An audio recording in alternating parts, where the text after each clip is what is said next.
Depending on your swimming ability and history, the length of the swim in your triathlon, and your desire to improve your swim, you'll need to devote some quality time each week to properly develop your swim. And quality time means not just putting in enough aerobic training to help you finish the swim comfortably. It also means devoting some time to your swimming technique so you swim smarter, not just harder.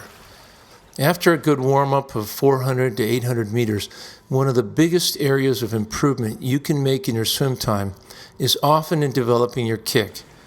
Getting a fast kick is a long-term project involving increasing ankle flexibility, improving kicking technique by kicking tighter with a faster cadence, and learning to kick in both directions, which takes tremendous leg fitness. It's always a good idea to do some kicking without a board and practice streamlining at the same time.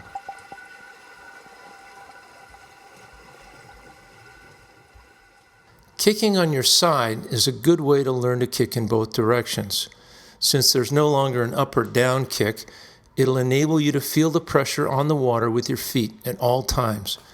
Never letting go of that pressure will help condition your legs and sustain your baseline speed while swimming. With a good kicker, there's never a moment's rest. The kick starts from the core down and keeps the knee bend relatively small to reduce drag. The feet push in one direction, then in the other, never ceasing to apply pressure or force on the water. Spending a small part of your swim practice time doing drills will also pay big dividends. The one-arm drill is one of the most important drills for setting up the underwater pull correctly. What happens in the very first few tenths of a second after the hand enters the water will have a huge impact on the rest of the pull. The most important thing to watch in the sequence is how the shoulder internally rotates.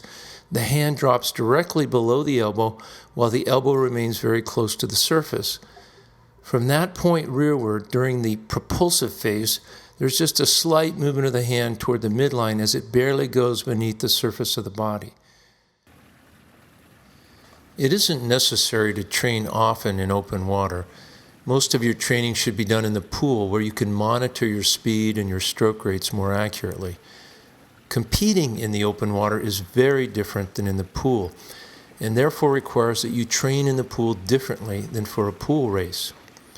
One of the biggest differences is the need to vary your speed. In a pool race where you don't have to contend with the variables and challenges of the open water, you can establish and hold your pace throughout the race. Not so in the open water. You may find that there are times when you need to step up your pace considerably to improve your position. If you're a stronger swimmer, you'll likely need to swim considerably faster to get out in front of the pack, or to avoid a draft, or to catch a group that is leading ahead of you. Training with variable speed is an excellent way to prepare you for the open water race. Swimming 8 by 150s, for example, with the first 50 fast, the second 50 moderately fast, and the third 50 smooth, somewhere around 60 to 70% of your maximum speed, will help you become a better open water swimmer. Nice, Holden. First 50, 27 with stroke rate of 110. Second 50, 29, stroke rate 78. And last 50, 31.5 with stroke rate of 65. The right preparation begins by going to bed early, getting a good night's sleep, and setting your alarm early enough several hours before the start of the competition. Start to visualize yourself doing well. Take some slow, deep breaths.